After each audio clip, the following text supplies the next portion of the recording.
Hey guys, welcome back to my channel. Hope you're all having a very good day. Today, we'll be looking at Paul Lir Alexander, arguably the most intelligent or cunning drug lord to date. The people of Brazil known him as o barao de cocaine, in English meaning the Baron of Cocaine. Now, Paul Lir Alexander, aka El Parito Loco or Paulo Ferriera Rothstein, was born in the town of Laguna of Santa Catarina on July 27, 1956. His mother was at the time unwed and had Jewish origin. She later married a railroad worker. Their family then moved to the suburb of Porto Alegre called Novo Hamburgo. Records show that Paul attended high school in this town. He later became an entrepreneur at a very young age, selling ice creams on the beach in the summer and hot peanuts door to door during the winter. He married a woman named Claire or Clarese at an age of 15 or 16. He didn't get along with his dad. At the age of 17, they had a fight that ended in both of them getting hospitalized. Paul then decided to join the Israeli army to get out of Brazil. He arrived in Israel in 1973. He started his military career as a private in the army. The officers and instructors there were really amazed at the results of his aptitude tests. In fact, he was eventually interviewed for Israeli MOSSAD intelligence agency. He was then sent to the Midrasha, the Israeli MOSSAD training academy, where he completed the 6-month training course. However, this is yet to be confirmed. If he did receive training, it would be highly unusual as Mossad recruits older agents in their 20s who are commissioned officers in the Israeli military, and he was neither at the time. Now, how and why did this seemingly model citizen transition into the biggest drug lord in all of Brazil? The specific details on the matter is unavailable, but as per records, he was first registered by the police due to a bad check. He was 19 at that time, and he was known as Valdelir Oliveira da Cruz. Yes, that was his earliest documented name, but he's had multiple aliases and identities since then. As of now, nobody knows his real name. He claims that he was seduced into the world of drug trading and started to actively participate at around 1979.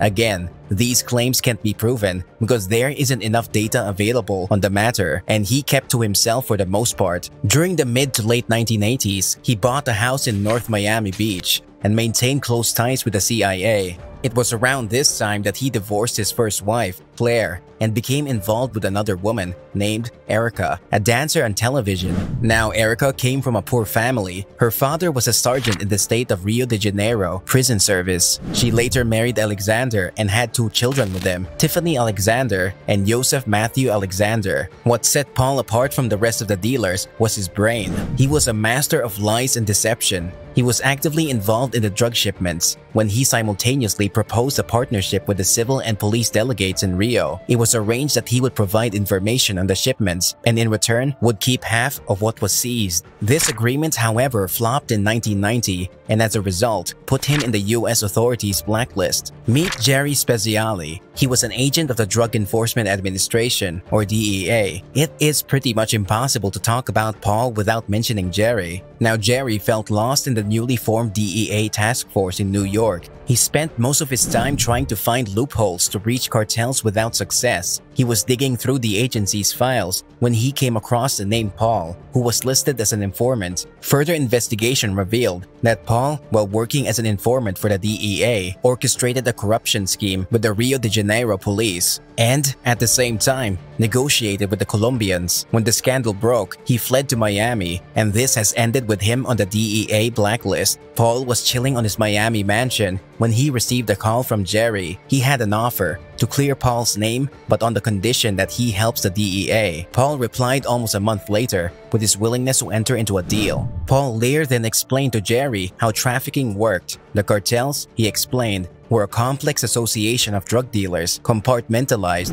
into numerous cells with different specializations. There were producers, investors, transporters, money laundering experts, distributors, and many more. The groups responsible for each of these tasks changed from upload to upload. The compartmentalization guaranteed that if the police hit one stage of the business, they would not be able to reach the others. The entire system was designed to keep the money separate from the drugs, so that if one was arrested, the other would not be located. This large structure was controlled by a small group of families in Cali. Paul also mentions that the only way to catch the cartel was to become part of it. He also demanded to clear his name from the DEA's blacklist and to be reinstated as an informant. He had discovered that the best way to get rich on drugs was not to be a drug dealer, but to act as an informer. The DEA guaranteed rewards equivalent to 20% of the amount seized. In return, he would teach the agent everything he knew. All his demands were met. Yes, the DEA was desperate. Paul Lir Alexander's nimbleness and wit excited the American Counter-Narcotics Agency. Police officers celebrated the Brazilian's ability to deceive Colombians, responsible for countless arrests and apprehensions, until the day they found out they were being played for fools too. In 1993, with the help of the Brazilian police, the DEA realized that its precious informant had been introducing colossal amounts of cocaine into the US. Paul Lir began deceiving Americans in October 1991 when he signed a partnership with Jose Longuinho de Arruda, a former convict for drug trafficking in Minas Gerais, whom he had met at a friend's law firm in Cinelandia in downtown Rio. The duo was to create a structure to ship cocaine to the United States inside electrical power transformers. They would simulate exports of equipment manufactured in Brazil and ship them drugged. The command was in the hands of Paulo Ferriera and Jose Paulo Rothstein, two new names adopted by Paul Lir. On April 19, 1993, Paul Lir Alexander landed in Miami with his second wife, Erica Souza. He was arrested by the DEA at the airport itself. He would spend the next 17 years in prison, first in the United States, then in Brazil. It's unclear as to why he returned to a country where he was wanted, but Paul knew that once word got around that he worked for the DEA, he would be a dead man in Colombia. The American court sentenced the Brazilian to 23 years in prison for trafficking 1.8 tons of cocaine, the total seized in the last two shipments of transformers. Afterwards, the sentence was reduced to 13 years. The investigation found that the trafficker had collected $20 million in cash, not counting amounts in a series of bank accounts, companies, and real estate, as well as yachts in Italy and Spain. Some lists point to Paul Lir as one of the 20 richest drug dealers in history, with a fortune valued at $100 million to $170 million.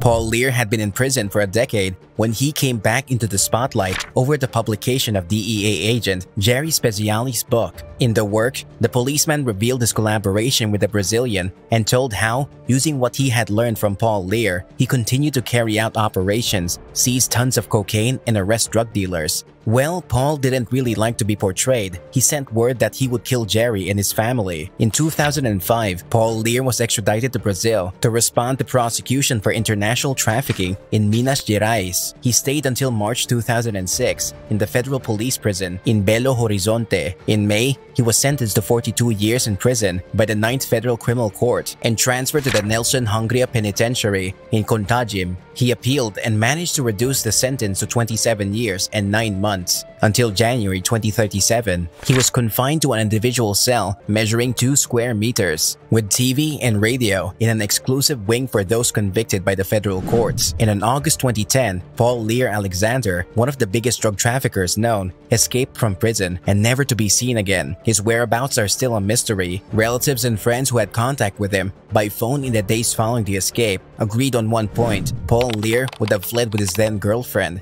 a girl from Minas Gerais, and entered Paraguay through Ciudad del Este. Days later, the woman called a relative of the drug dealer in Rio Grande do Sul and in tears reported that he had disappeared. According to his girlfriend from Minas, Paul Lir would have crossed the border to the Brazilian side, driving to the entrance of a farm where he would be a refugee, and he would have made contact soon. If he didn't communicate, it was because he had died. But Paul Lir's mother, a 79-year-old retiree, says he's alive, says that death for him is just changing his name, looks, and ID. She claims that he is much more alive than her and probably living somewhere safe and secluded far away. This man, referred to as the Baron of Cocaine, also the richest Brazilian drug lord, had the brains to counter the DEA and the resource to escape prison while covering his tracks. He somehow made it all work out. This sets him apart from most of the other criminals involved in similar crimes. Has he had his last breath, like his relatives think? Or is he living a scot-free life somewhere? What do you think? And that's it for today's video. Hope you guys found that informative. If you enjoyed watching this video, make sure to leave a like and subscribe if you haven't already. Thank you for watching. Until next time, peace.